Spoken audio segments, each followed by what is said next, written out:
Saudações, muito bem-vindos ao nosso podcast Espiritismo Cristão, que visa trazer aí mensagens, informações, um debate, né, sobre Cristo, sobre o universo, isso tudo sob a luz da doutrina espírita, né, essa codificação maravilhosa que nos dá tantas respostas, tanto alento, né, tantas informações que nos ajudam a seguir firmes e fortes a nossa jornada, a nossa caminhada, que no fim é isso que a gente precisa, né? Força, motivação, né? Luz, espiritualidade, que é realmente o que importa nessa nossa existência. Então, seja muito bem-vindo, espero que possamos aqui trazer algo que possa contribuir com a sua vida, né? Você que nos acompanha, nos assiste, é sempre muito bom, é sempre muito prazeroso, é sempre um crescimento também para todos nós que estamos aqui presentes. Então, a todos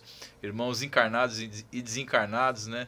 Muito bem-vindos a mais um episódio do Espiritismo Cristão. Estão aqui conosco nosso irmão Daniel Goulart, nosso irmão Luiz Miller. Mais um, né? Mais um, né, seu Luiz? Graças a Deus, né? Estamos dando sequência, né? É isso. A essa ideia luminosa que o nosso irmão Anderson teve de começarmos a fazer o podcast levando a ideia do espiritismo cristão a todos os corações, a todos os interessados, né? Então nós também nos sentimos muito felizes de termos esse canal, termos essa possibilidade de passar os esclarecimentos necessários no sentido de que cada um possa entender que o Espiritismo, a doutrina espírita, se fundamenta em nosso Senhor Jesus Cristo, nos seus postulados, nos seus princípios do Mestre Jesus, que também fundamentam a doutrina espírita, né? Isso é muito bom, esclarecer cada vez mais para que os preconceitos, as concepções apressadas, né, possam ser diluídas, né, para entender que a nossa função, a função da doutrina espírita, do espiritismo, é falar de Deus, falar da vida, falar de Jesus, né, da necessidade do amor em nossas vidas, né, que é essa lei maior, né, a lei de amor é onde tudo e por onde tudo foi feito. Chegamos à conclusão que Deus é amor, né? É isso. E tudo que foi feito, todo o universo foi feito debaixo, sob essa lei amorável, né? E dentro de uma inteligência suprema, que é o nosso Criador, dentro de gerando essa harmonia universal, porque não é só nós pensarmos no planeta Terra. O planeta Terra, na verdade, representa uma pequena morada. Um grãozinho na praia. Um grãozinho, né? Porque nós temos no universo, que é a casa de Deus, múltiplas moradas, como mesmo asseverou Jesus Cristo, né? Há muitas moradas na casa de meu Pai. Então é uma felicidade incrível, né? Porque a proposta da doutrina espírita é levar luz, levar esclarecimento, né? E isso se faz através de reflexões, através de estudos, né? Onde nós temos os nossos grupos de estudos, mas também se solicita que o espírita continue lendo, continue estudando, né? O acervo é muito grande, né? O acervo é muito grande. Precisamos iluminar consciências. A primeira consciência beneficiada é a nossa. Nossos cumprimentos aos nossos irmãos que nos acompanham, mas os mais beneficiados somos nós mesmos que estamos aqui, que recebemos da espiritualidade inspiração para podermos falar dessa doutrina maravilhosa. Com certeza. Então, agradecemos a espiritualidade pela oportunidade, a Jesus, a Deus, né, aos nossos mentores, guias espirituais, a toda a bondade do universo que nos proporciona esse momento tão maravilhoso e que nós possamos produzir aqui algo que venha a irradiar esse amor, né, contagiar muitas pessoas para suas vidas, para que tenham forças, para que busquem o seu conhecimento, busquem olhar para si e que possam enxergar esse amor maravilhoso que é Deus. Muito obrigado, então, a todos vocês. E vamos começar que o papo hoje é bom, seu Luiz Miro. O papo hoje é bom. Pois é. Porque vamos lá, vamos voltar um pouquinho na história. Deixa eu até abrir aqui umas coisinhas que eu separei aqui no meu WhatsApp. Roteirinho. Aqui, né? Mas enfim, seu Luiz, quem vê um pouquinho na questão do espiritismo, acha que é uma coisa nova, que alguém inventou, né? O Allan Kardec, né? Eu já ouvi umas coisas assim que ele fazia hipnose, que ele... Enfim, né? Tem várias teorias aí que se falam, né? Mas na realidade, se você parte para estudar a questão histórica mesmo, principalmente a nossa Bíblia Sagrada, desde o Antigo Testamento, né? Para nós que estamos aí constantemente buscando estudo, lendo projetos, livros, né? Assistindo palestras, a gente vê que muito do que a gente estuda hoje, né? E de mensagens que são recebidas até os dias de hoje, através de médiums, né, derivadas de espíritos evoluídos, né, espíritos, né, luminosos. Né, a gente vê que está muita coisa na Bíblia Sagrada, na Bíblia, na nossa Bíblia mesmo, né? Sim, tanto sim. no Antigo, né, quanto no Novo Testamento, que Jesus vem, acho que de uma forma mais clara até, porque no Antigo a gente sente de forma geral aquela linguagem, né, mais antiga, né, de uma forma mais, vamos dizer assim, alegórica. Sim, né? narração de fatos históricos, né? Que não deixa de ter a sua importância, Isso, claro. não, né? fato, né? Mas ele tem uma linguagem mais alegórica, que cabem talvez mais interpretações, né? Sim, e Jesus vem e em alguns pontos ele fala, não, é isso e é assim, claro. até onde... E o que não é, ele atualiza. Exato. E até o ponto em que as pessoas eram capacitadas a entender o que ele estava explicando, né, seu Luiz? Exatamente. Então eu queria fazer essa provocação e puxar esse tema de hoje, né? Começando talvez pelo Velho Testamento, né? Sim. Porque a palavra espíritos está na Bíblia inúmeras vezes, né? Então, quem são esses espíritos, né? A palavra anjos, o anjo falou, o espírito... Ok, então são seres de outra dimensão. Claro, se ele tem asinha nas costas e uma auréola em cima da cabeça, se ele está com uma roupa branca, isso aí... É alguém de outra dimensão conversando com pessoas aqui da Terra, ponto. Né? Isso está claro. Né? Então, quem são essas pessoas? Né? O que são essas pessoas? Então, eu abro esse assunto, seu Luiz, para a gente começar a falar um pouquinho sobre isso. Então, muito obrigado, Anderson, por essa oportunidade. E nós queremos, inicialmente, deixar bastante claro para o nosso público que nós estudamos a Bíblia. Né? Eu até trouxe uma aqui comigo. Essa é a que foi traduzida por João Ferreira de Almeida, bem conhecido. Isso aí não é Bíblia Espírita, né? Nós não vamos achar que é uma Bíblia diferente. Exatamente. Então, e que nós vemos na Bíblia um livro como qualquer um outro. Puxa, isso é uma heresia, né, que você está falando. Acontece que nós precisamos entender que a questão do sagrado, isso está em tudo. Essa sacralidade não é que a gente não veja a sacralidade na Bíblia, claro que vemos, mas não vemos só nela, né? Nós vemos a obra de Deus de uma forma geral sacral, né? Sacralizada, é sagrada, é obra do nosso Criador. E a Bíblia não é diferente, também é esse repositório de mensagens do plano espiritual para cá.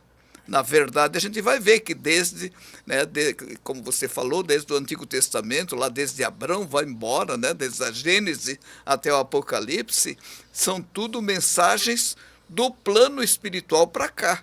Que alguém, ser humano, escreveu. Alguém, ser humano, escreveu, alguém recebeu essas informações e passaram. Se você quiser dar o nome de médium, de profeta, de pitonisa, pouco importa. Isso, o nome pouco importa, né? A gente sabe que, por muito tempo, principalmente a teologia romana, levou muito para o lado da bruxaria, chegou a queimar. Nós temos aqui a nossa Joana d'Arc, né? Nossa, ela falava com São Miguel, com Santa Catarina, e foi condenada. Agora ela foi considerada santa recentemente, né? Lá na França. Então, só pegando um gancho, seu Luiz, aí a gente já começa a nossa conversa falando da Bíblia. A essência da Bíblia, para qualquer religião, o que é? São ideias de Deus, sim. transcritas por homens, por pessoas, por seres humanos, claro. São os profetas. Sim. Né? Ou seja, são pessoas intuídas pela espiritualidade a escreverem coisas. Claro. Que é o princípio básico da doutrina espírita. Por exemplo, o Pentateuco, né, que são as 5 primeiras obras da Bíblia, é atribuída essa escrita a Moisés. Moisés foi um grande médium, foi um grande iniciado lá do Egito, foi criado pela Termutes, né, com todas as honras e facilidades, né, para entrar no grupo iniciático.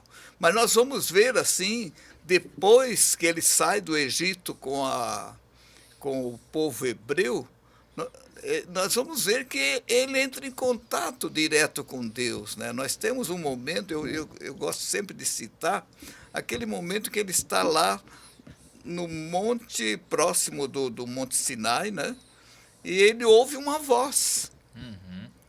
Moisés, tira as suas sandálias, porque o lugar que estás pisando é santo. Só que a atenção de Moisés foi chamado para uma sarça que queimava. E era comum, ele não dava muita importância para ver uma sarça ardendo, porque é um vegetal que seca e, como o calor era muito, entrava em combustão, isso era normal. Mas o fogo não se extinguia. E aí ele começa a prestar atenção nisso e ouve aquela voz, né? Então nós vamos ver o que era, como é que o Espiritismo vê essa sarça ardente. Nós chamamos de fenômeno luminoso, podemos chamar de materialização, mas é um fenômeno luminoso, né? A voz que ele recebeu, nós temos isso como voz direta. Voz direta da espiritualidade, né? Até sem o médium, a pneumatofonia. Tem a psicofonia, que ela vem pelo médium, e a pneumatofonia, que vem em voz direta, que nós vamos encontrar em vários pontos lugares. Esse fenômeno, que ao longo do programa a gente vai poder ir citando. Sim, né? Exato.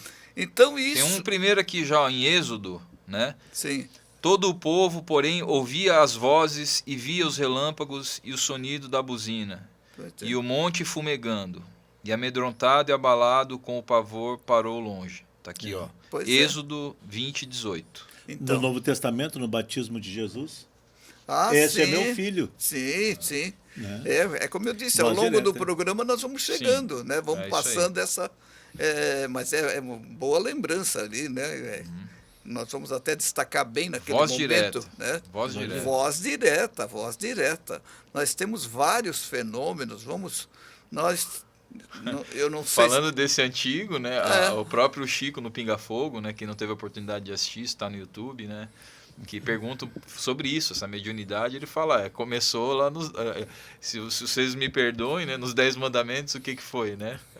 Foi uma mensagem mediúnica. Aí nós chamamos de escrita direta. Então. É uma pneumatografia.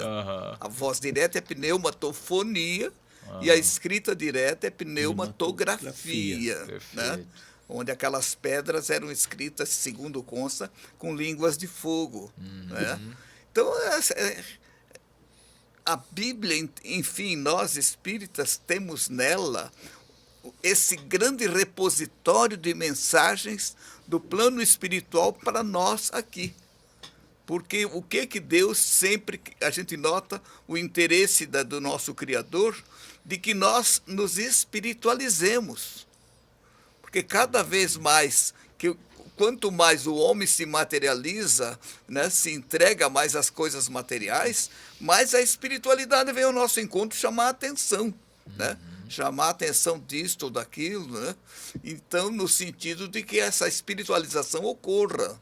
Eu até chamo isso de plano divino de espiritualização do homem. É um programa, né? Onde nós vamos ter as 3 revelações, as 3 grandes revelações, porque revelações teve em vários momentos, né? Mas as 3 grandes, ou seja, essas revelações, esse conjunto de revelações, da primeira, segunda e terceira, né?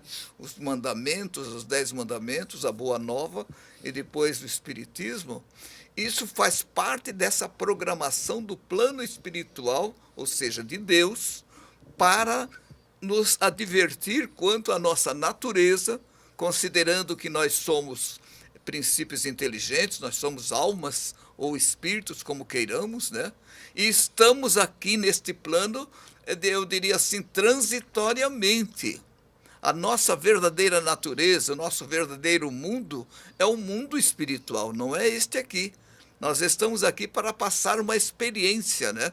Uma experiência nesse processo físico para continuar trabalhando pela nossa evolução espiritual, né? Então a gente vai observar que as mensagens que vieram desde o Novo Testamento, do Velho Testamento até o Novo, até o Apocalipse, todas eram nos chamando a atenção para a nossa redenção, para que nós nos transformemos cada vez mais, né? Desenvolvendo as nossas capacidades, as nossas virtudes, a virtude da humildade, né? A virtude da caridade, essas virtudes todas, da tolerância e assim por diante, né? Da mansidão. Então, sempre o plano espiritual, ou seja, Deus, nunca nos deixou órfãos. Ele sempre mandou para nós mensagens. O mapa, né? Exatamente. E Jesus, então, ali, o trabalho do Cristo, ele mapeou de uma forma inconfundível. Trouxe um mapa 4.0. Inconfundível, né? Aliás, é importante isso aí, eu vou aproveitar para falar já, né, do papel do Cristo no sentido do seu evangelho para nós. Ele veio nos mostrar e nos falar sobre o reino de Deus e sobre a política divina. Como é que Deus age? Ele agiu em nome de Deus. Tudo o que ele estava fazendo era dizendo, meus filhos, aqueles que quiserem alcançar o reino de Deus, eu sou o caminho, a verdade e a vida, é por aqui. Né? Perfeito. Então, a gente percebe que essa questão do evangelho, que ela precisa ser absorvida, precisa ser meditada, sentida, vivida, né? Para que a gente possa continuar aproveitando essa encarnação, aproveitando esse estágio aqui na Terra, para voltarmos ao nosso mundo de origem, porque nós somos espíritos, né? Um pouco melhores do que quando viemos. E é claro que nós vamos ter as possibilidades futuras, que aí é o processo da lei da reencarnação, né? A lei do retorno, como nós podemos depois ver a questão mais direta lá de Jesus com Nicodemos. Capitão. Mas o senhor falou, seu Luiz, em um plano, né? E os nossos irmãos podem ficar, bom, mas Deus planeja e planeja muito bem, por amor a nós. Não existe o acaso. Não existe o acaso. Está tudo programado, tudo planejado. Deus não joga dados, como já dizia Einstein. Né? Então, está tudo programado, tudo planejado, por misericórdia de Deus, para nós. O amor dele é tão grande que ele se empenha num planejamento minucioso para nos conduzir à luz. Nós é que somos renitentes, né? Nós somos resistentes a esse grande esforço de Deus para nos ajudar. É que a matéria, que as coisas deste mundo, elas são sedutoras. E essa sedução dessa matéria, desse processo material, ela nos atinge com facilidade porque ela atende os nossos sentidos que nós temos para nos comunicar aqui, né?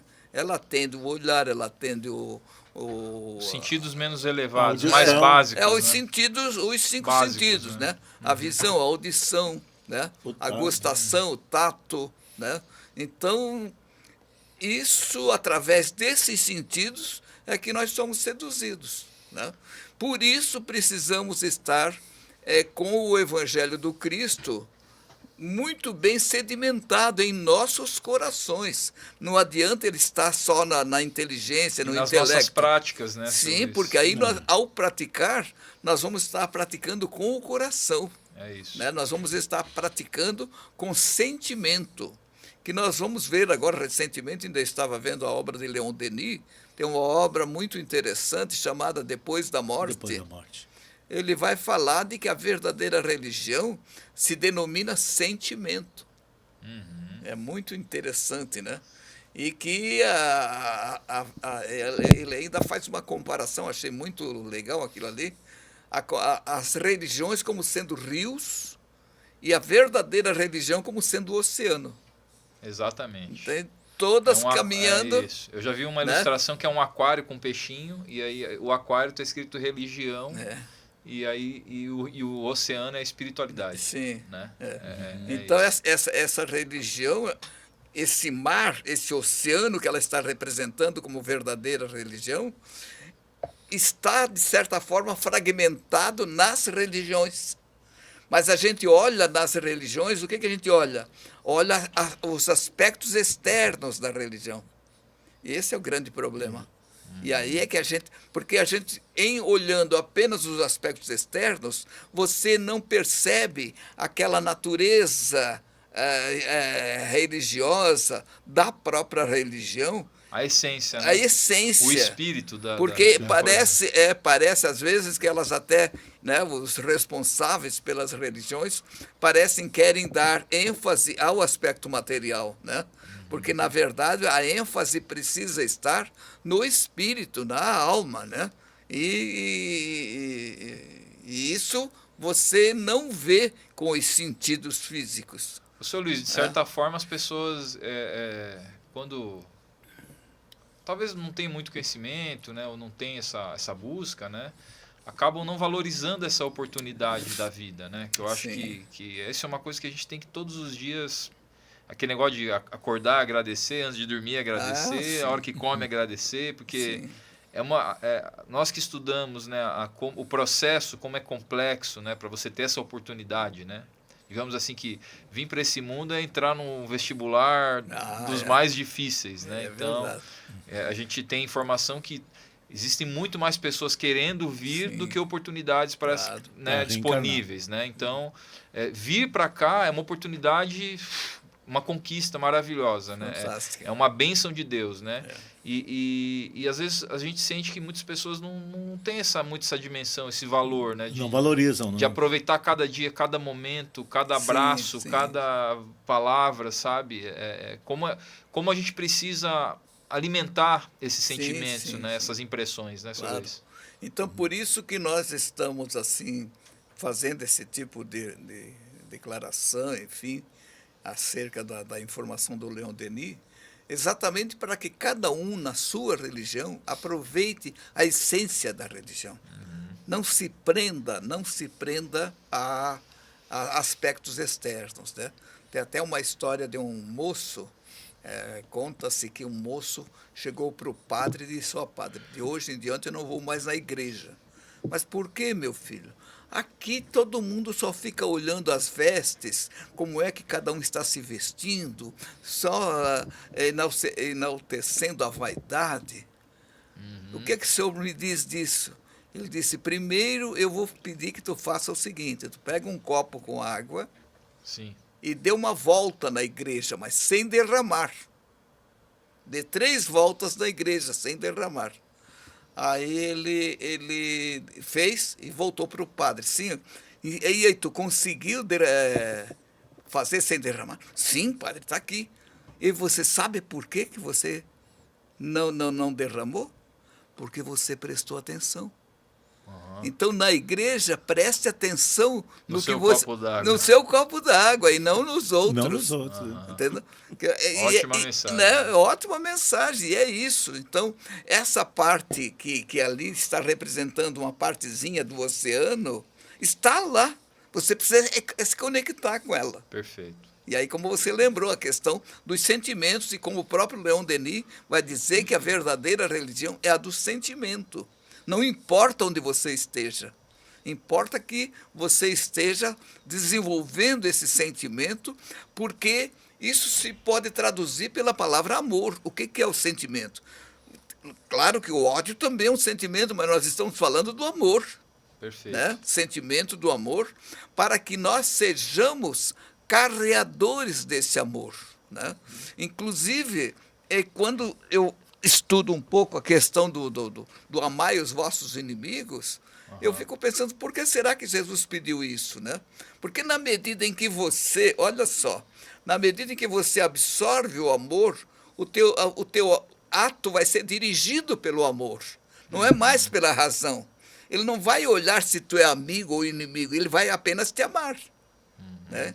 Então, nós apenas vamos amar onde e com quem estivermos, independentemente se somos amigos ou inimigos, se somos conhecidos ou desconhecidos. E eu teve uma palestra que eu acho que vai um pouco ao encontro do que o senhor falou, viu que eu falei certo, né? Porque esse de encontro eu tenho ouvido bastante também. Né?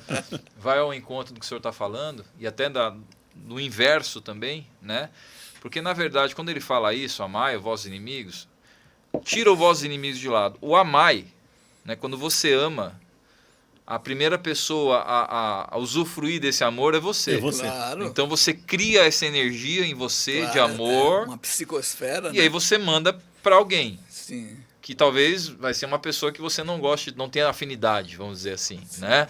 Mas esse amor, e a mesma coisa quando você deseja o mal para alguém, né? Então, assim, que nem as pessoas falam, o que você deseja de mal acaba voltando para você. Acho que não é uma questão de voltar para você. Nem volta, já está ali. Quando você deseja o mal a alguém, você já está alimentando esse mal dentro de você, essas energias negativas. Está envolvido por ela. Essa coisa, tomara que esse cara, sabe, não vejo a hora desse cara. Então, esse teu desejo, esse veneno que você está criando em você, né, materializando em você, antes de chegar, e pode realmente até atingir essa pessoa, talvez se ela não está bem, enfim, né, de alguma forma, mas vai atingir você primeiro. Primeiro atinge, né, o seu emissor. É, né? Isso, né? Da mesma forma, aquele que vibra com amor, o primeiro isso, beneficiado, né? É ele. Então esse amai, né? O que vem para frente, óbvio que aí ele põe, acho que é uma barreira mais, né, nos desafiando, né? Porque é isso, a vida é um desafio, né? Claro. Porque amar quem é legal, é cheirosinho, tá tudo bem, né? Eu amo, fácil. Né? Agora amar, às vezes aquela pessoa mais difícil, aquela pessoa que normalmente não é tão amada, né? Aí é o grande desafio, né? O grande desafio de a gente estar nos equilibrando emocionalmente e desenvolvendo essa virtude do amor, né? E a gente vai ver que o amor não é seletivo, né? Ele é universal. É isso. Né? Deus é amor. Né? Então, se a gente ama, esse amor vai estar sendo exalado onde quer que estejamos, com quem estivermos, né? Sem distinção, né? Então, claro que Jesus pediu para amar os inimigos, porque era um momento, ele tinha que provocar esse impacto, né? Porém, hoje é importante que a gente entenda, até que de preferência que se não tenha inimigos. Exatamente. Né? Mas se pode aparecer de outras encarnações, etc. Pode ser que você não seja inimigo de ninguém, mas quer dizer, que você não tem inimigos, mas que alguém te considere um inimigo. Né? Ou no mínimo adversário, coisa parecida, né? Porque tem essas coisas, né? O adversário não é necessariamente inimigo, né? Sim. De formas que, então, o Evangelho do Cristo, no fundo, eu diria assim, essa energia, né? Essa força que vai ser para nós exatamente esse combustível que nós precisamos para estar motivados para fazer o bem. Perfeito. A bandeira branca da paz e do bem precisa estar sempre desfraldada, né? Isso é muito importante. Vamos voltar para a Bíblia aqui, seu Luiz. Vamos lá. Como é que o senhor quer quebrar isso aí? Quer ir por partes, por fenômenos, o senhor já anotou aí algumas partes? Não, eu tenho alguma coisa aqui. Então eu tenho, por exemplo, a passagem lá em Daniel, né? Porque Nabucodonosor, ele quando toma a Palestina lá, ele leva os hebreus escravos, né? E ele pede para escolher os jovens que tenham qualidades psíquicas. E Daniel e 3 companheiros estavam nesse meio. O que ele fazia? Ele levou para a Babilônia e de lá ele mandava para a Caldeia. Ficava 3 anos, como eles ficaram 3 anos, onde lá na Caldeia, a questão da mediunidade, essa questão toda de psiquismo, era muito estudado. Então ele queria que eles estivessem bem preparados para estarem a serviço dele. E olha como então a gente pode observar como essa coisa do médium, da comunicação com o plano astral... Já está lá atrás. Mas está lá atrás, isso vem de lá de trás. Uhum. Eu até penso assim que quanto mais atrasado... João Batista, vários, né? Claro. Enfim, né? Quanto mais atrasada a humanidade estava, mais precisava dos fenômenos ostensivos. Sim. Né? Porque hoje não acontece mais. Porque hoje nós já estamos num outro estágio. Num outro estágio, né? E ocorre. Eu acho que até não seria racional a gente imaginar que tudo isso aconteceu naquele período e parou. E parou, não. Ninguém mais fala com a espiritualidade. Não. A relação continua. Inclusive, cada um de nós, mesmo não sabendo, não levando isso em conta, mas nós temos um corpo espiritual que nos conecta direto com o plano astral.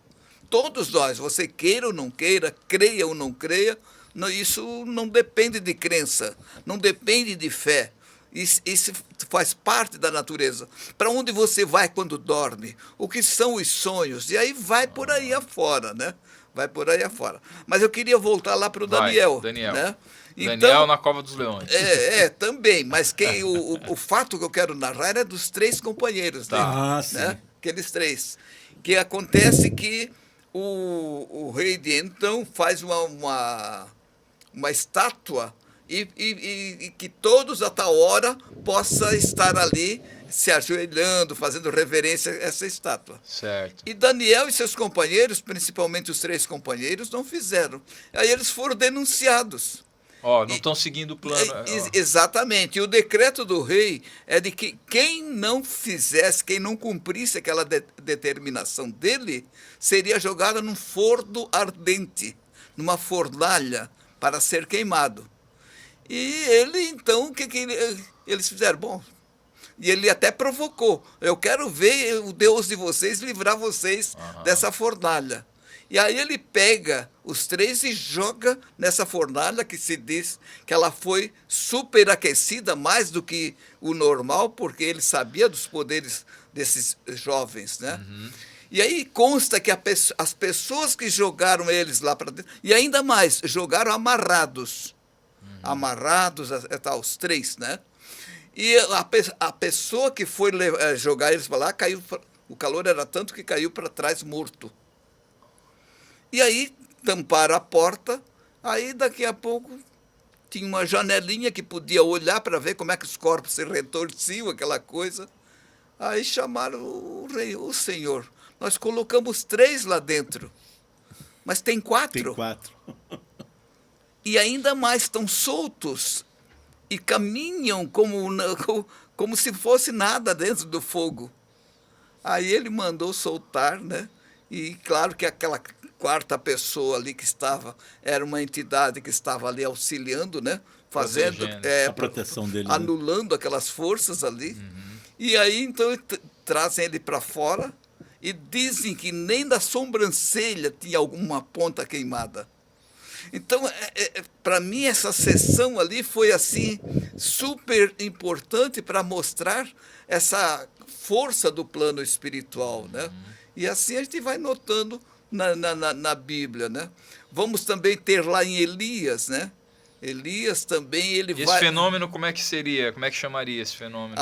Ali eu diria assim que é um fenômeno luminoso. Luminoso, né? Tá. Porque materialização, não sei se dá para dizer, porque não dá para dizer que ele estava materializado. Mas ele foi visto porque dá para ver, mesmo que ele não esteja densificado, materializado. Perfeito. Né? Exatamente. E aí ocorre também o outro caso assim dessa intervenção do plano espiritual, é no caso de Elias. Isso foi antes dos leões ou depois, seu Luiz? Não, foi depois. Porque os leões foi com Daniel. Foi Daniel, né? Que lá também nós vamos encontrar... Mas não foi o Daniel que foi para a fornalha? Não, foram os 3 companheiros dele. 3 companheiros. Não, ele foi lá para a Cova dos Leões. Cova dos Leões. Cova dos Leões. Que também é uma coisa parecida. Claro, né? Com certeza, com certeza. E lá ele também é protegido pela espiritualidade e também pelo amor dele. Porque depois ele vai reencarnar lá como Francisco de Assis. Ele vai lá dominar o lobo de Gúbio, lembra? Sim. Mas era aquela energia dele. Claro que a espiritualidade estava com ele, né? Aí fazendo um parênteses agora, rapidinho, antes do senhor partir para a próxima história, aí as pessoas falam, nossa, mas isso é uma coisa muito... não tem como, né?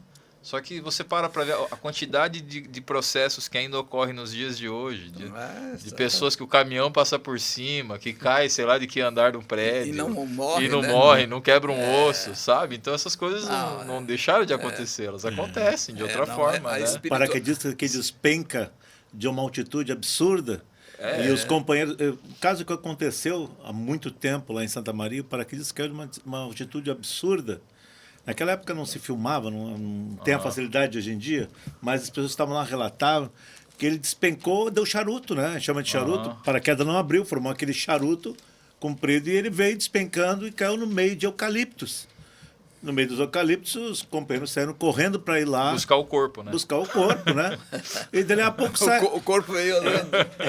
E dali a pouco saiu o paraquedista do mate eucalipto enrolando paraquedas no braço. E o que houve? Falando assim, essa foi boa. Essa foi com emoção. Assim que eu gosto. Mas ele não notou que o paraquedas não tinha aberto, mas também não sofreu nada. E o que eu... Você está maluco? Você despencou, o paraquedas encharutou. Quando? Agora? Falando, não. Perfeito. Não sei de nada. Não sei de nada. Isso é um livramento, seu Luiz? A gente pode falar que é um livramento isso que a gente fala? Pode usar essa palavra. É bem porque conhecida, né? Na verdade, os amigos espirituais dele, ele tinha mérito para aquilo. Isso. Né? Porque nós sabemos que a coisa parte desse princípio. Se você tem mérito, você pode... Você atrai, né, pelo mérito. Não é eles que escolhem, você atrai, né? E pelo demérito você fica no processo expiatório. E aí... E devia de haver um propósito maior para ele, né? Também tem isso. A programação dele ainda não tinha terminado, a programação encarnatória, né? E aí deram o jeito. É um poder espiritual gigante, Deus do céu, né? É uma coisa inacreditável. A questão do circo de Niterói, aqueles que entraram e os que não entraram, né? Ou então da Boate Kiss, né? Quantos desencarnaram e quantos estavam lá também não desencarnaram.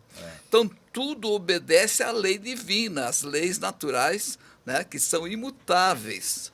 São leis que não premiam nem castigam, mas dá a cada um segundo suas obras, como nós já falamos no outro podcast, né? Maravilha. Segue lá, seu Luiz. Tá, eu gostaria aqui ainda de falar da Pitonisa de Endor. Opa, essa aí eu não estou lembrado. A Pitonisa de Endor. Ela foi procurada pelo rei Saul, porque Samuel, que era o profeta de então, e era assim o conselheiro, né, do rei Saul, ele tinha desencarnado. E ele precisava, e na época estava proibida a evocação dos mortos, né? Sim. Aí ele se disfarça e vai procurar essa pitonisa. Mas ela descobre que ele é o rei. Mas como ele está... Não, aí ele convence ela de que ele não está ali para punir ou coisa parecida, que ele precisa, ele chamava de a sombra de Samuel. Ele precisava conversar com Samuel. E aí ela evoca o Samuel e o Samuel vem. Está aqui no... legal, hein? Fala aí, seu Luiz, para quem quiser pesquisar em casa. Pois é. Saul consulta uma pitonisa de Endor. Está no primeiro livro de Samuel, no capítulo 28. Primeiro livro de Samuel, capítulo 28. Capítulo 28, e aí todo... Aí conta essa história. Conta toda essa história. E ele fala com Samuel desencarnado. Fala com Samuel. Através da pitonisa. Exatamente. Da médium. Ele aparece mesmo. Ele aparece. Não é psicofonia. Ele aparece, ele vê. Talvez ela era uma médium de materialização. Pode ser, exatamente. Possivelmente. E aí ele fala do futuro do Saul, logo depois ele é derrotado, né? É mais ou menos como lá também tem aquela festa lá no livro, aí já é no livro de Daniel, né? Tem mais um aqui de materialização, a luta de Jacó com o espírito. Na condição de relato bíblico, espírito contentor se encontrasse materializado. Sim. Gênesis 32, 24. E ali é atribuído a luta dele com Deus. E que ele vence, imagina, vai vencer Deus. Quer dizer, é um absurdo, né? Mas ele tava travando essa luta com o espírito materializado, né? Com certeza. E aí dá para vencer, dependendo de a companhia, né? Porque Jacó era um missionário, a gente sabe disso, né? Sim. Jacó era um missionário, dele saíram as 12 tribos, né? Um missionário, que depois ele vai reencarnar como Moisés para retirar o povo do Egito, essa coisa toda, né? E depois ele vem como Elias, depois como João Batista, é uma sequência, é um missionário, né? Então, esse espírito que estava lutando com ele não tinha como ganhar dele pela proteção que ele tinha, não só pela capacidade dele, mas pela proteção. Só que não podemos entender que ele esteja lutando com Deus, porque Deus não é uma individualidade. Então, todas essas passagens bíblicas que diz, e Deus falou, essa fala, onde diz que é de Deus, através são de emissários, dos Elohims, né, que na época eram chamados os Elohims, né, os mensageiros mais diretos de Deus, sendo um desses até o próprio Cristo, né? Me dá a impressão, Sr. Luiz, que às vezes as pessoas, assim, tem gente que estuda bastante a Bíblia, né, lê muito a Bíblia, mas que tem aquela impressão que esse mundo antigo era um outro mundo, sabe? Que não é que nós não somos uma continuação desse mundo, né? Eu acho que seguindo muito dessa questão alegórica, sim, e tal, claro. Parece que era um outro planeta, uma coisa encantada, claro, né? E na realidade eram seres humanos como nós, vivendo em uma outra época, né? Então, e muito do que está relatado é o que a gente vive hoje. Tem os espíritos que interferem na vida das pessoas, que se comunicam, que trazem mensagens, que às vezes também prejudicam, né? Como essa luta com espíritos, talvez. Isso não teve um outro mundo, né? É o mesmo mundo, né? É uma continuidade em outro momento, né? O que também vai diferenciar a realidade de agora, né? E da época, é que nessa época estavam presentes os migrados, que eram bem superior aos terrícolas, né?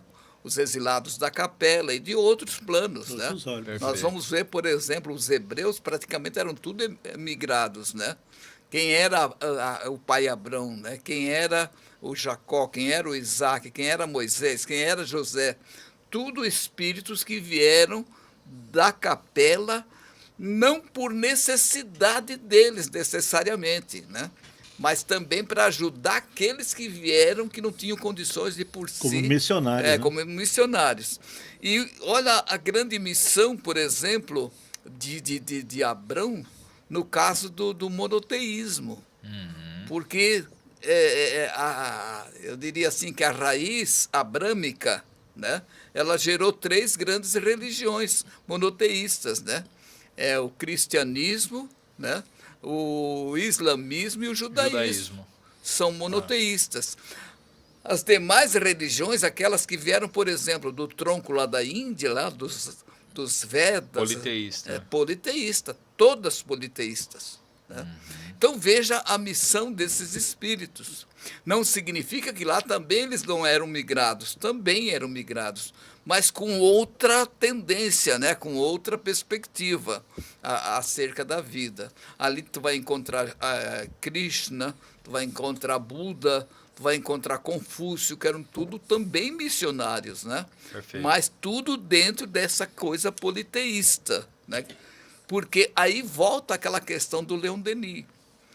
Esse politeísmo, se as pessoas seguissem a ideia oculta da religião, aquela esotérica, né?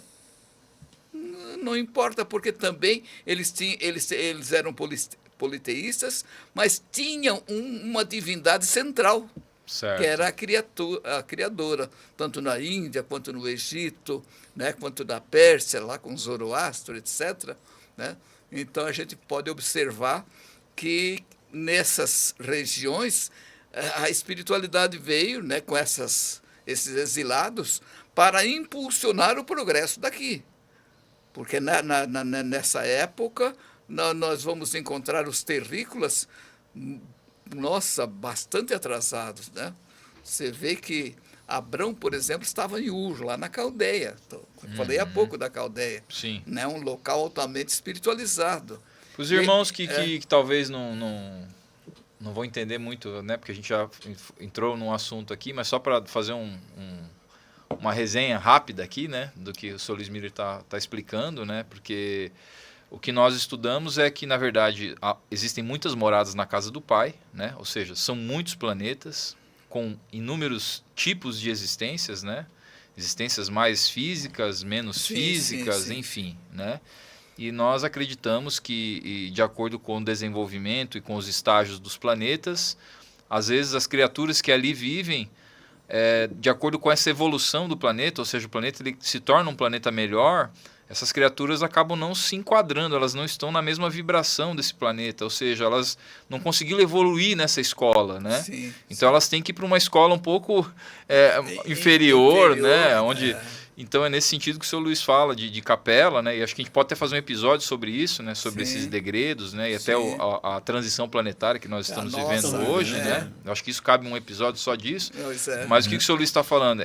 Esses seres, né? Essas pessoas que estavam em outro plano, num planeta, e elas não puderam ficar mais lá porque não estavam no mesmo estágio que o planeta exigia, vieram para a Terra. Então eles eram mais evoluídos do que as pessoas que aqui estavam, né? Os seres que aqui estavam. E são essas pessoas que estavam aí nesse início aí, todos esses conhecidos da Bíblia, né, Sr. Luiz? E isso em se tratando de hebreus, né? Porque se você pegar lá para o grupo que foi lá para o Egito, né? Lá eles deixaram as grandes marcas lá. Também, né? Lá com as pirâmides, né? Que até hoje não se sabe como foi possível fazer aquilo ali, né? E ocorre que hoje, do Egito Antigo, você não tem quase mais nada. Porque aqueles migrados já não estão mais aqui. Já não estão mais aqui. Também a Grécia também, né? Que a Grécia, também já não desponta mais, né? Enfim. Aquela sabedoria de Sócrates, Platão, Aristóteles, Pitágoras, né? Os pré-socráticos todos, né? Anaximandro, Plotino, e aí vai embora, né? Diógenes, né? Então, espetacular. Muita coisa. Então, o Império Inca também entra, né? Também, né, Sr. Luiz? O Império Inca porque a mesma tecnologia de pirâmides, tudo, né? Foi também uma civilização que veio avançada para a época. Para a época e também já retornou. E é a mesma tecnologia, né? De pirâmide, né? Eles pegam a mesma... Incrível isso. Né? Não, e depois, assim, a gente vê a filosofia, né? Tem os... conhecimento astronômico tem os deles. Toltecas, né? Os Toltecas eram muito avançados, né? Eles têm lá as lições dele que eles deixam, né? Os acordos, eles chamavam de acordo, né? Então, também não estão mais aí, né? Então, isso é muito importante que a gente entenda a solidariedade entre os planetas nessa evolução, né? E onde, então, os menos evoluídos de um lugar vêm para cá, como vieram, mas trazem de lá ideias tecnológicas e assim por diante. Aquele bem que a gente não perde. Pois é. Então, o pessoal fica pensando lá de onde veio a ideia do jardim suspenso da Babilônia, né? Aquelas coisas... monumentos, né, do mundo antigo, né? Sim. Aí, Colosso de Rhodes. Farol de Alexandria. Farol de Alexandria. Que para a época parecia impossível. Né? O mausoléu, hoje até a maioria não sabe, por que você chama de mausoléu ali, né, para aquela cripta que você faz, enfim? Sim. Porque foi feito em homenagem ao rei Mausolo. Vem dali. Né? E assim por diante. Então tem coisas assim que, se você vasculhar na história, né? Nossa, eles deixaram, porque na verdade nós podemos até ter essa forma de pensar, de você avaliar essas civilizações pelos seus rastros, né? Pelos rastros que deixaram, assim como você sabe, em torno de uma tenda, pelos rastros que tipo de animal esteve ali, né? Perfeito. Também você pode olhar para as estrelas e ver os rastros de Deus e vai por aí afora, né? Os sinais. Os sinais, Velho Testamento, dá para destacar mais alguma coisa aí, Sr. Luiz? do Velho Testamento, deixa eu ver. Ó, enquanto o senhor procura, tem um aqui, ó. Pode falar. Levitação. Em Ezequiel, lemos o seguinte: também o Espírito me levantou e me levou consigo, e eu me fui cheio de amargura na indignação do meu espírito, porém a mão do Senhor estava comigo, confortando-me. Ezequiel 3,14. Pois é. Aí nós podemos levar para o campo da levitação ou do transporte, né? Transporte, que né? Pelo jeito ele foi transportado. Nesse sentido, nós temos aqui em Atos dos Apóstolos. Eu marquei até um aqui. Deixa eu ver. Aí nós já vamos lá para o Novo Testamento. Pois é. Legal. Aqui no Atos dos Apóstolos, aqui, ó. O diácono Filipe e o eunuco etíope. Porque ele diz bem claro aqui o diácono Filipe, porque tinha o apóstolo Filipe. Aí ele separou, para não fazer separou, confusão. Porque lá na Igreja do Caminho, inicialmente, como eles passaram a ter... Aí é Paulo, né? Paulo de Tarso, né? O Atos dos Apóstolos. Atos dos Apóstolos, aqui, Como tinha assim, muito trabalho para fazer, eles quiseram privilegiar a divulgação do Evangelho, e para atender as pessoas que estavam ali, trabalhar na cozinha, tudo eles tinham que fazer. Então, por sugestão do apóstolo Pedro, foram criados os diáconos. Certo. 7 diáconos. Então, Filipe era um desses. Inclusive o Estevão, que também está lá, né, que foi apedrejado por ordem de Paulo, lá, né? Também era um diácono, né, era um auxiliar. Só que ele se transformou pela capacidade dele maior do que todos os discípulos que ali estavam. Então, aqui diz o seguinte, né? Está em Atos dos Apóstolos, no capítulo 8, versículos 25. Na verdade, eu vou resumir, porque é grande aqui, né? Sim. Mas o Filipe estava uma determinada localidade, aí os espíritos falam para ele, para ir conversar com o eunuco, porque o eunuco estava lendo uma passagem de Isaías, da vinda de Jesus. Certo. E aí ele chega lá, pergunta se ele entende, ele pergunta se ele está entendendo aquilo que ele está lendo, e ele diz, como é que eu vou entender se não tem quem me auxilie, me explique? Aí ele vai, né, e fala para o eunuco que aquilo que ele está vendo, aquilo que o Isaías estava prevendo, que já aconteceu, que o Messias já veio. E aí pregou o Evangelho, o eunuco se transforma. E o ponto que eu quero destacar nisso aí, além do sopro do Espírito que orientou para ele conversar com o eunuco, é um processo de transporte. Ele vai relatar que, deixa eu ver aqui, e quando saíram da água, o Espírito do Senhor arrebatou a Filipe, e não ouviu mais o eunuco, e jubiloso continuou o seu caminho, e Filipe se achou em Azoto, ou seja, em outro lugar. Então aquela que nós falamos há pouco do transporte. E a gente sabe que isso é possível, que a própria Igreja Católica tem no seu meio a história de Santo Antônio, né? Santo Antônio, que ele está pregando num lugar e o pai dele está distante dali sendo acusado. Ele vai lá defender o pai, né? Ele vai lá defender, ele para o público, ele para uns instantes e se desdobra e vai lá defender o pai.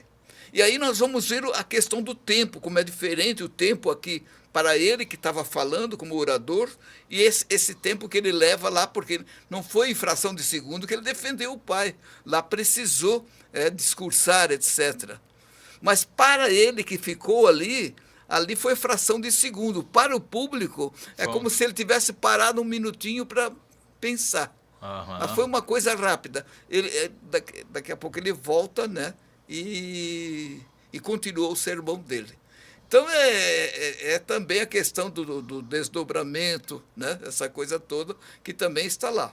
Outra coisa que eu também gosto de lembrar é Nossa Senhora de Fátima, né? Aqui que apareceu ali a Virgem Maria, porque essas Nossas Senhoras todas que aparecem, que tem vários nomes, tudo é a mesma. Né? Tudo é a Maria de Nazaré, a nossa querida Maria de Nazaré. Né? Então ela vem e fala para aqueles 3 pastores, que parece que foi a 13 de maio, né? 13 de maio, na Cova da Iria. Na Cova da Íria. Íria. Da Cova da Íria. Na musiquinha que eu cantava na escola era da Iria. Mas é Íria. Isso que lembra ainda. Por causa da musiquinha. A 13 de maio, na Cova da Íria. A Virgem Maria. Isso aí. Muito legal, muito legal. Então, o que era essa Nossa Senhora? Pode ser que era Maria, mas não dá para garantir. Pode ser um espírito que vem em nome dela. Porque isso é outra coisa que também a gente sabe. Por exemplo, muita gente, em vários momentos, pede a presença do Dr. Bezerra de Menezes. Pode ser que ele esteja, ou esteja alguém que esteja representando ele com a mesma capacidade de passar aquilo que precisa ser passado. É que as potencialidades de um espírito elevado como esse também são gigantes, né, seu Luiz? Isso, né? Exatamente. Eles têm uma capacidade de às vezes de estar em mais de um lugar. Ubiquidade, né? É incrível isso. Vamos para o Novo Testamento, seu Luiz, que agora a coisa vai esquentar. Pois é. Eu acho que ali... Agora a gente vai para aquele papo reto de Jesus. Meu filho, tem que nascer de novo, senão não vai rolar. Eu gosto de lembrar dos pastores lá que ouviram. É uma voz direta também, né? A vinda de Jesus. Sim. Que foram procurar, né? Então são fenômenos, né? Gosto de lembrar também de José. Tem muita coisa, né? Tem muita coisa. José foi, pela mediunidade do sonho, né? Ele foi advertido para tirar Jesus ali da Judeia e levar para o Egito. Exato. Porque Herodes deseja matá-lo. Isso é uma comunicação espiritual. Comunicação espiritual. É comunicação. E depois, lá no Egito, olha, vocês podem voltar agora para Belém, enfim, no caso Nazaré, que é para Galileia, né? Porque Herodes já morreu. Né? Então, o que é isso, meu Deus do céu? Também o anjo que apareceu para Maria, anunciando que Jesus viria. Isso é uma comunicação muito alta, né? Até muita gente que reza a Ave Maria não sabe que aquilo foram as palavras do anjo, do espírito que estava ali. Ave Maria, cheia de graça. Ave era muito usado para saudação. Saudação. Ave Cristo, Ave César. Né? Entendeu? Então, aquilo era uma manifestação incrível, né? Sim. Depois, esse mesmo espírito vai aparecer para Zacarias.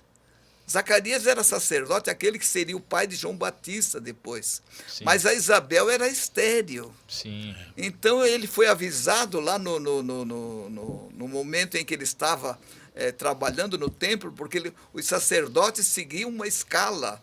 E chegou a vez dele trabalhar, né? Ele ficava ali uma semana ou coisa parecida. E em determinado dia, o pessoal fora esperando para que ele saísse para poder conversar com ele, coisa parecida, e ele não saía. Ele estava envolvido lá dentro com uma comunicação espírita. O espírito falando para ele que a mulher dele seria mãe, engravidaria. Perfeito. E que o filho seria... dado o nome de João, etc. Ele não acreditou porque... Por que ele não acreditou? Porque ela é estéril e estava em idade avançada. Né? Prima de Maria. Prima de Maria, exatamente. E aí o que acontece? Passado aquele tempo, ela vai engravidar e vai nascer João Batista. Né? Então, aí, mas isso foi ação espiritual? O pessoal pode perguntar. Claro que foi. O que eles precisaram fazer? Eles precisaram ativar os folículos ovarianos que estavam ali inativos. É a manipulação da matéria. Da matéria, o magnetismo chegar ali e eles ativam aqueles folículos que ela passa a ovular e aí é natural. O mesmo que aconteceu com Isabel vai acontecer também lá com a Sara, que acaba nascendo Isaac. E eu descobri agora recentemente que Sansão também foi assim. A mãe dele também era estéril. E isso continua acontecendo. Continua acontecendo. Quantas mulheres não conseguem, é infértil, não vai, e vai lá depois engravida, consegue e não sabe como. Exato. Né? Ainda há os casos de quando fazem a cirurgia de ligador de trompas e engravidam. Até isso. Uma ligação fluídica que é feita, assim como quando se corta o canal deferente do homem. Vasectomia reversa, né? Não, mas é o caso de cortar mesmo o canal sem deferente reverter, e faz, mesmo sem cirurgia alguma depois, o homem volta a produzir. Eu tenho um amigo que passou por isso. Os espermas, né? Os espermas doido. passam como? Algum tipo de ligação fluídica, Agora, para mim, né? falando em Novo Testamento, assim, para mim o que é o mais evidente, óbvio, que tem o não nascer de novo, Deus só vai lembrar aí. Sim. Mas é aquele quando falam que Elias já veio, ele fala, não, Elias já veio e fizeram o que quiseram. E aí acho que é Marcos que fala, e os discípulos entenderam que se tratava de João Batista. Porque o outro apóstolo não complementa assim, né? Ele não dá esse complemento. Porque esse complemento acaba. Não tem o que interpretar disso. Esse episódio... É muito claro e direto. Qual que é o versículo aí? Fala aí, seu Luiz, para quem estiver nos ouvindo aí para... sim, eu não sei, eu não gravo um versículo. Direto assim, mas seu Luiz, não me decepciona, seu Luiz. Não, isso é outra coisa que eu gostaria de dizer para o público, né? Que nós não temos essa prática de guardar versículo. O livro dos Espíritos tem 1019 questões. O seu Luiz só sabe 1016 só. Não. A gente sabe algumas, né? Mas não temos essa preocupação de gravar. E agora o que está escrito, sim, a essência que está ali. Então a questão do Tabor é muito interessante, né? Jesus toma 3 discípulos, veja, de todos que ele tinha, ele escolheu Pedro, João e Tiago Maior. Mateus 17, 13. Então, ele pega esses 3. Tá? Acho que é isso. Deve ter aqui também no Evangelho segundo o Espiritismo. Né? Então ele pega esses 3, por que ele escolheu esses 3? Exatamente porque eles Mateus tinham... 17, isso aí. Eles tinham faculdades de ectoplasmia. Os outros não tinham. Esses 3 a gente vai ver que eles estão quase sempre com o Cristo. Porque o Cristo precisava também desse aspecto material para atuar na matéria. Né? Perfeito. Eles tinham essa atribuição, vamos dizer assim, esse dom, né? Esse talento. Sim, exatamente. Então ele sobe o Monte Tabor com esses 3 e lá em cima, olha só, lá em cima, ele se transfigura, ou seja, Jesus fica como se fosse... Transplandeceu como o sol. Como se fosse uma lâmpada luminosa, né? Perfeito. Uma lâmpada fluorescente. Mas não foi só isso que aconteceu. Ao lado de Jesus apareceu Elias e Moisés. Olha aí. Que eram personalidades que já tinham desencarnados. E aí ocorre que o próprio Moisés, que havia proibido, ali ele estava se comunicando, ou seja... Ele havia proibido de falar com os mortos, é exatamente, isso? A proibição, inclusive é interessante esse aspecto, eu gosto de me apegar um pouco à proibição, porque o que Moisés proibia? Proibia a evocação dos mortos. E nós espíritas não evocamos mortos. Não, porque quem são? Morre, né? Mas vamos ver quem são os mortos primeiro. Quem são os mortos? Os corpos que estão no cemitério. Mas nós esses não se comunicam. Esses não se comunicam e não dá para evocar, mesmo que você queira, não tem jeito. Perfeito. Agora, o espírito que estava naquele corpo, esse está vivo. Então, a evocação se dá com quem está vivo. E aí nós vamos ver que o próprio Antigo Testamento vai dizer, né, de que Deus é Deus de vivos, não Deus de mortos. Isso não significa que ele não está olhando para aqueles corpos também, né? Não tem dúvida, mas não nesse sentido. Perfeito. Né? Então, Moisés tinha proibido essa evocação, mas ele estava ali. Então, de certa forma, ele próprio derroga essa lei. Né? Perfeito. Derroga essa lei porque ele está ali presente. E aí acontece que daqui a pouco se desvanece toda aquela situação e eles descem um monte. Então, na descida, surge uma dúvida naqueles 3. Por quê? Porque diziam que o Messias só viria depois que Elias tivesse voltado. E eles viram Elias ali. Espera aí, como quem diz, espera aí, mestre, como é que é? Onde é que está o certo ou o errado? Se ali está dizendo... E ali o João já tinha falecido, já tinha morrido, já tinham cortado a cabeça do João Batista, né? Sim. Só que assim, eles duvidaram, né? Fizeram essa pergunta exatamente porque eles viram Elias ali. O Elias ali. Tá. Aí Jesus vai dizer, não, está certo que Elias deverá vir. Porém, eu vos digo que Elias já veio e fizeram dele o que bem entenderam. Aí está escrito lá embaixinho assim, né? E os discípulos entenderam que Jesus estava falando de João Batista. Ou seja, que João Batista era Elias reencarnado. Qual outra interpretação poderia dar para isso? Exatamente. Né? Tem, né? Tá claro então, isso. E também tem outro momento em que vai dizer que João viria com o espírito de Elias. Há quem diga que é na missão, mas não é isso, é o espírito mesmo que volta, né? Porque Elias tinha uma dívida com a lei, porque lá, naquele fenômeno que se deu, ele mandou matar 450 sacerdotes do deus Baal, porque ele fez uma espécie de concurso, enfim, né? Estavam discutindo qual era o Deus verdadeiro. Eles diziam, os sacerdotes diziam que era Baal, e Elias dizia que era o Senhor da vida, o Deus criador de todas as coisas. E aí eles fizeram lá um amontoado de lenha, né? Um amontoado de lenha, para poder evocar ao Deus para que viesse acender aquela fogueira. E os sacerdotes oravam, e ele estava... Será que o Deus de vocês está dormindo? Ou coisa parecida assim, né? Até que chegou a vez dele. Agora, então, eu vou evocar. E o que ele fez? Ele pediu que, além de não colocar outra coisa ali, mas que colocasse água, encharcasse aquela lenha, para ficar mais difícil de pegar fogo ainda. Aí ele orou ao Deus e veio um raio e botou... E queimou. Um fenômeno também espiritual. É um fenômeno que também precisa ser considerado. E aí o que ele faz?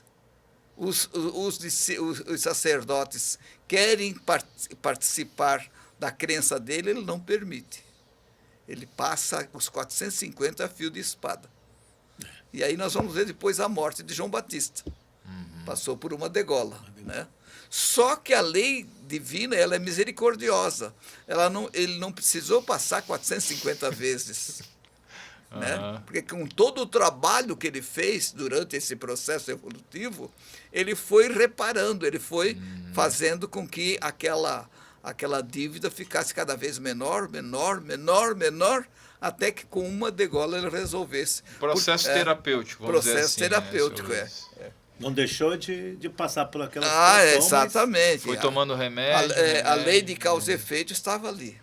Agora, perfeito. Também gostaríamos de... Fala do renascer de novo, seu Luiz, ali. Aquele que não renascer de novo da água e do Espírito. Deixa eu ver aqui. Que essa parte também é bem interessante. Inclusive, num estudo nosso, o senhor comentou esses dias aí. Foi muito esclarecedor a abordagem que o senhor deu. Sim. Deixa eu ver aqui. Então, vejam, né? Isso tudo sempre esteve aí, né? É uma questão de... poder abrir a mente e buscar dar eu acho que está aqui uma interpretação, né? Deixa eu ver, está no Evangelho de João. João, né? João capítulo 3, 1 a 12.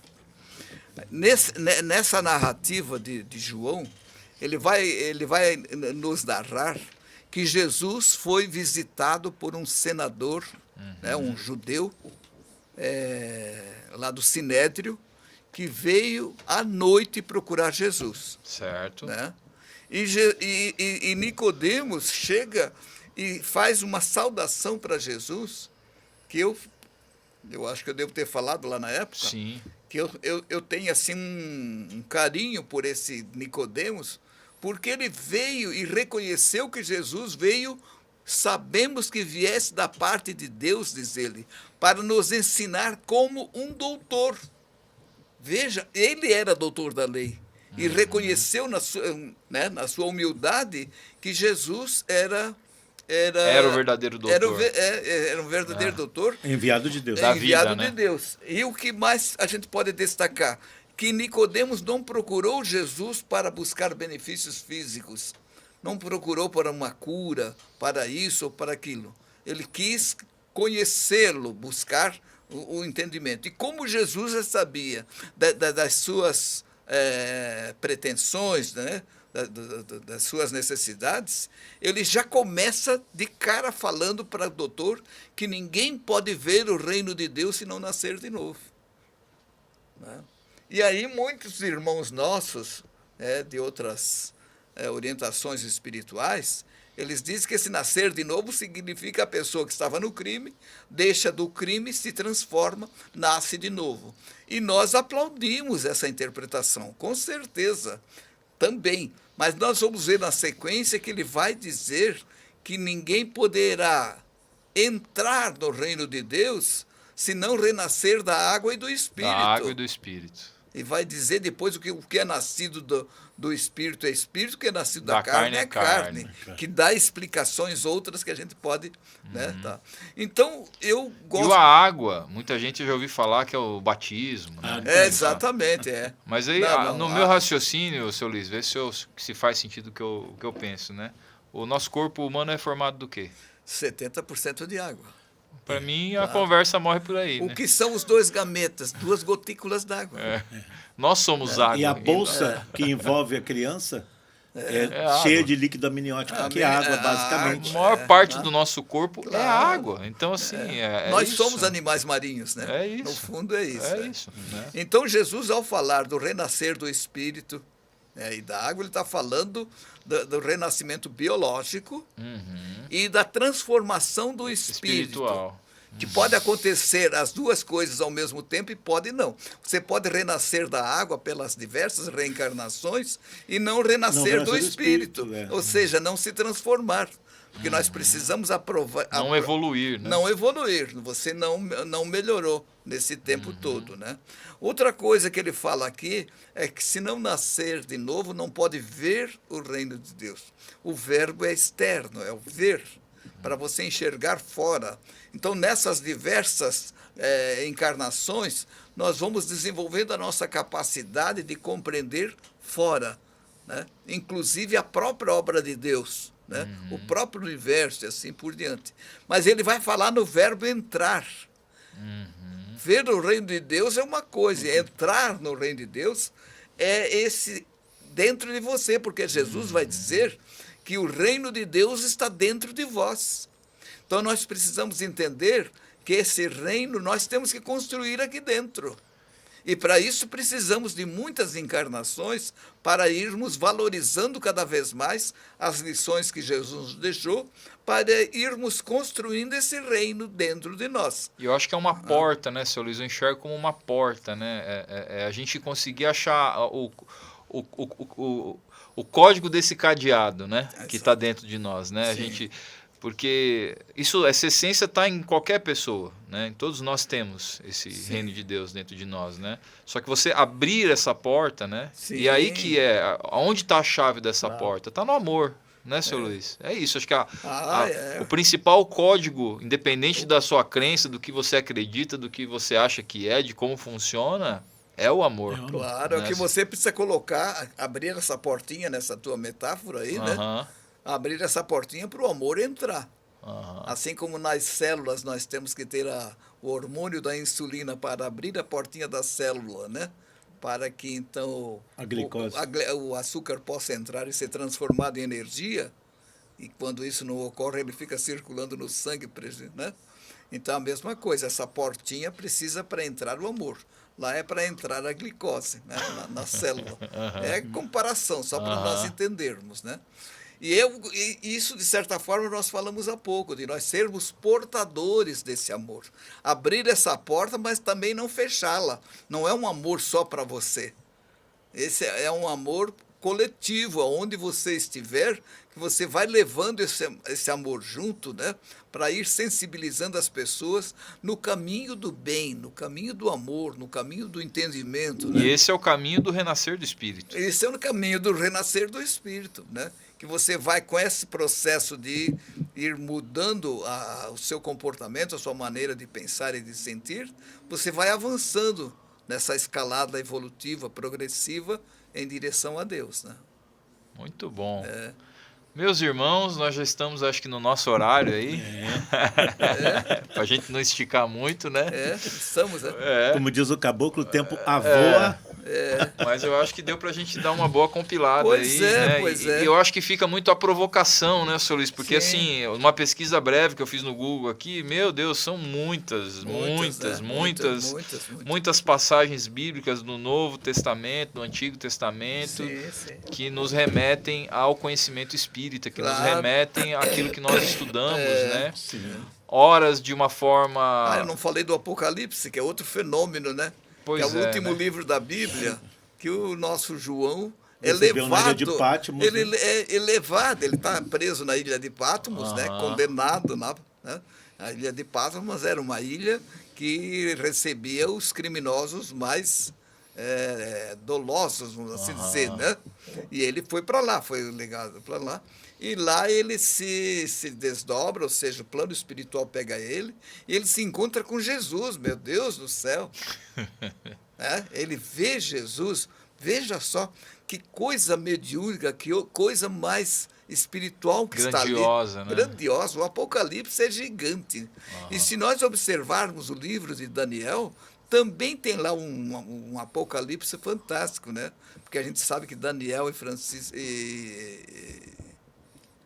João, né? É o mesmo. É o mesmo espírito. E o que ele diz lá em Daniel vai estar dizendo aqui, só que João amplia, né? Amplia aqueles vaticínios ali, né? Ele conviveu com um professor bacana, né?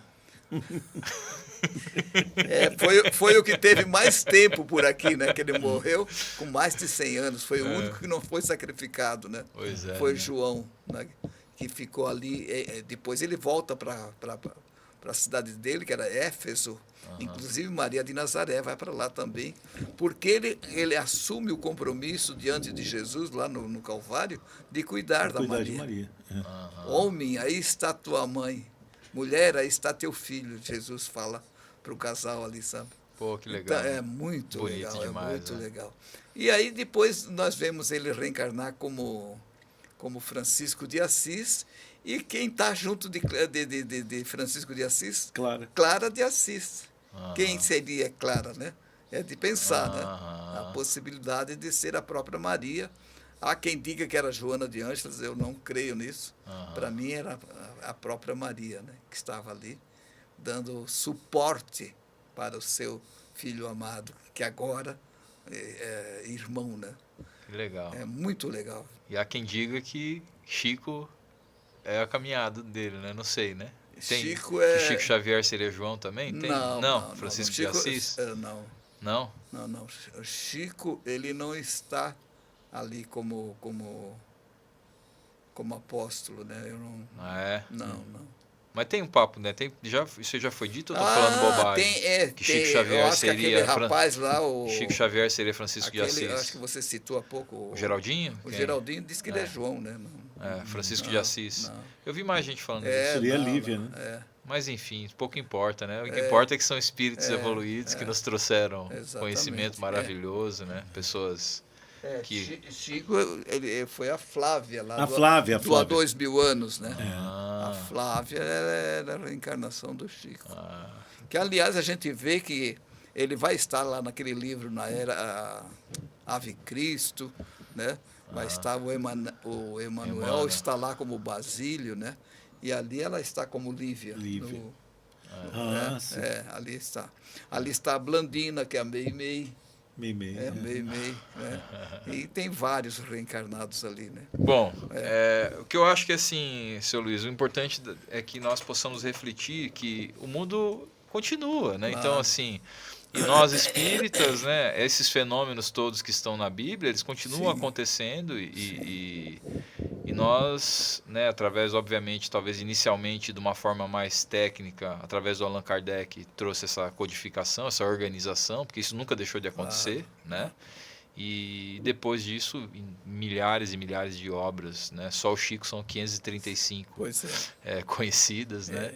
E o que nós temos feito? É buscado subsídio nessas informações, a exemplo do que esses antepassados fizeram, para aperfeiçoar a nossa caminhada, nossas ideias, né? O nosso caminho, né? Pavimentar os nossos sentimentos, para que a gente possa exercitar esse amor, que é fácil, mas a gente acaba deixando difícil, né? Infelizmente, né? Complicando. A gente complica o que é simples, né? Mas é isso, é a nossa natureza, né? O importante é a gente reconhecer que precisamos melhorar, é olhar para si, né? Essa questão de olhar para dentro, né? Olhar para você, né? Isso é uma coisa que também que a gente tem que sempre estar exercitando. Autoconhecimento é fundamental. Todo dia. Mesmo. Falando consigo próprio, se perdoando. Autoconhecimento e autorrealização. Isso, autoanálise, né? Parar para se olhar, se enxergar e entender que sempre tem uma coisinha para melhorar. Na verdade, a gente tem muita coisa, mas vamos pensar no pequenininho. Vamos devagar. Né? Vamos no pequenininho, né? Que já é um bom começo. Então, meus irmãos que nos assistem ou que nos ouvem, né? Agradecemos imensamente, né? A você que esteve conosco nesse momento. Espero que tenhamos podido agregar conhecimento, provocar, né? Que fica a provocação, né? Pega a Bíblia, leia, né? Estude, né? Não vai, o senhor vai fechar. Então, o senhor é estrela, pô. Não, é que eu tenho alguma coisa. Claro, lógico. E dizer que é isso, né? A gente quer realmente levar essa mensagem, procurar instigar as pessoas para que busquem, né, o seu caminho, busquem o seu eu, busquem as informações e através de uma fé raciocinada, né, mas que seja uma fé forte, uma fé, né, sólida, inabalável, construída sobre a rocha, né? É verdade. Possa ter essa construção, porque essa rocha é o que é? Essa rocha é o que faz a gente conseguir passar pelos percalços, pelas turbulências e não nos abalarmos de forma tão contundente, né? Que nós possamos passar por tudo isso e, como eu já ouvi do seu Luiz Miller, né? Que as pedras possam servir para pavimentar a nossa caminhada. Exatamente. Vai lá, capitão, dá a sua mensagem final. É com alegria, né, que nós encerramos nosso encontro de hoje. É maravilhoso poder beber dessa fonte, que é o Evangelho do nosso Mestre Jesus, com os esclarecimentos da doutrina espírita, que nos preenche tanto, né, nos traz tanta alegria. Nós podemos ver aqui no semblante dos nossos irmãos o sorriso, né, a felicidade de poder estar envolvidos pela palavra do nosso Mestre Jesus. E nós só temos a agradecer por isso. É muito especial estar aqui e poder participar disso. Seu Luiz, por favor. Então, eu também quero agradecer ao nosso querido Anderson, aqui o nosso técnico de som. Tony Araújo. É o Tony que está aí? Opa, um abraço, Tony, um abraço. E nas palavras finais, eu quero lembrar aos irmãos que estão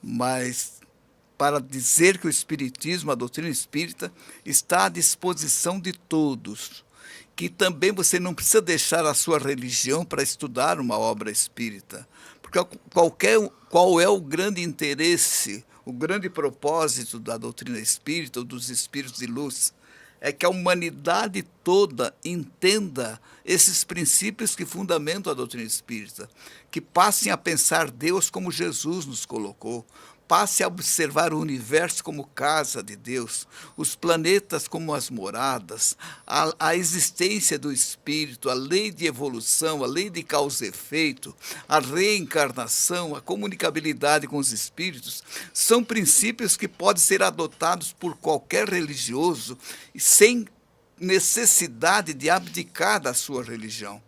O que importa é que nós, com o conhecimento desses princípios, nós todos vamos estar nos situando nessa direção a Deus, compreendendo cada vez mais a misericórdia de Deus, o amor de Deus para com todos e passar a entender as razões do sofrimento humano e a possibilidade que nós temos, de alguma forma, de estar amenizando, dentro do possível, o sofrimento também dos nossos irmãos. Então, que os irmãos possam nos entender que nós estamos para somar, que não estamos para competir. Não existe isso no Evangelho do Cristo, né? Que nós todos nos consideremos irmãos. E vamos só recordar uma palavra de Jesus, quando ele disse aos seus discípulos: os meus discípulos serão reconhecidos por muitos se amarem. Ele não disse que é dessa ou daquela religião. Todos nós somos discípulos de Deus, independentemente do rótulo, da etiqueta, da garrafinha em que nós tenhamos o processo religioso nosso. E sempre lembrar que acima do processo religioso está a religiosidade, essa coisa interna nossa, onde nós vamos estar com o nosso sentimento cada vez mais enobrecido, cada vez mais fraterno, cada vez mais irmão, né? Que Jesus possa nos abençoar a todos, que todos os lares possam estar recebendo do nosso Mestre Jesus o seu amor, o bafejo divino que possa estar se instalando em cada residência, em cada lar, em cada coração. Que assim seja. Muito obrigado. Que assim seja. Muito obrigado, seu Luiz Miller. Lindas palavras. Obrigado, capitão. Obrigado a você que esteve conosco. E até um próximo episódio com mais um tema bacana, né? Vamos pensar aí o que é espiritualidade. Demorar, né? Não vai inspirar, né? O que vem aí pra gente, né? Foi muito legal, muito prazeroso. Muito bom, muito bom. Então, que Deus abençoe todos vocês. Nos encontramos num próximo momento do nosso Espiritismo Cristão. Até a próxima. Valeu, obrigado.